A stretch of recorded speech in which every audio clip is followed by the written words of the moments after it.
Kabi-kabilaan ang mga reklamo ngayong halalan. Ito ngay matapos na dumanas ng samut-saring aberya ang mga botante sa iba't ibang panig ng bansa. Kabilang na ang maling pagbasa ng makina sa mga balota, pagkakaantala ng pagboto at pagkakansela ng mga boto dahil sa di umano'y overvote kahit tama naman ang bilang ng ibinoto nila. Si Troy Gomez magbabalita.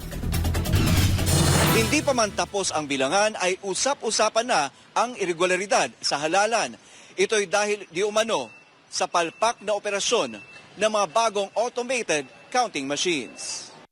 Ilang botante ang naglabas ng hinaing na nawawala ang kanilang boto kahit malinaw na tama ang kanilang pagpili. Habang may mga insidente rin ng resibo na nagpapakitang overvote kahit 12 lamang ang isinagawang boto sa mga senador. Isa sa mga umalma ay si Chito Samuntina, isang vlogger mula Davao na mariing kinestyon kung paano daw siya nag-overvote gayong alam naman niya na tamang bilang ng mga kandidato na dapat niyang iboto. Sa totoo nga, nagdala pa siya ng kodigo sa presinto.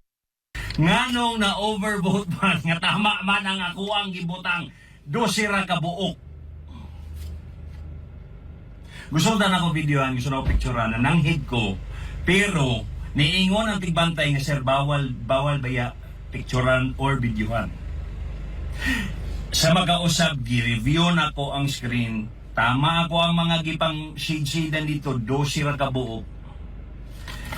O para masayod mo na ako'y kudigo, pero nganong overvote man na usik ra nga akong boto. Dagdag pa niya, isa raw siya sa ilang botante na may parehong karanasan sa lugar na iyon, bagay na lalong nagpapalakas ng hinala ng sistematikong aberya. Hindi rin nananahimik si Senador Amy Marcos, chair ng Senate Committee on Electoral Reforms, at nagbabala ukol sa posibleng mas malawak na problema.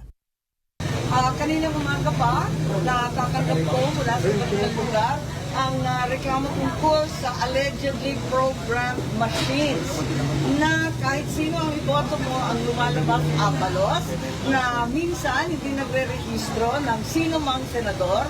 Yung iba naman, bumoto ng 100 pero overvote na ang sinasabi.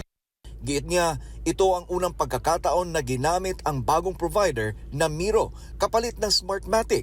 Aniya, tila hindi ito handa. Sa Quezon City, inulat naman ni Attorney Vic Rodriguez ang maagang sira ng mga makina at binatikos ang paggamit ng manipis na papel na madaling tablan ng tinta, dahilan para sa maling pagbasa ng boto. We have encountered a little delay dahil nga yung iyong naibalita na nagkaroon ng problema yung makina kaninang maaga around 6:20 in the morning and another round of technical issue ngayong mga alas 7 ng umaga. So na-delay but overall mabilis naman except of course ang aking obserbasyon yung papel masyadong manipis. And it cannot be like this every election na ipinapaalala o ipinapasa yung burden na wag masyadong madiin yung pag-shade sapagkat alam naman natin tinta yan eh. Pagka sinade mo ang isang papel na napakanipis, ang tendency talaga niyan tatagos sa likod. So there must be an honest to goodness approach to an election na hindi na tayo nagkakaproblema every now and then. Hinimok naman ng dating kongresista na si Bong Suntay ang COMELEC na magsagawa ng investigasyon matapos maranasan ang halos 2 oras na pila dulot ng sirang makina. Kanina pa akong 9 o'clock dumating dito, 11:45 na, nasa pila pa rin ako. Yung ginalaw ng pila ko, siguro mga kalahati lang ang ginalaw. So I expect baka abutin pa ako ng mga alas 2 dito ng hapon bago umabot ako dito sa Butuan. Hindi naman ganun kadami yung tao. So I think there's a problem talaga with the machine. Habang patuloy na binibilang ang boto, nananawagan ang ilang grupo ng transparency sa sistema at accountability mula sa Commission on Elections.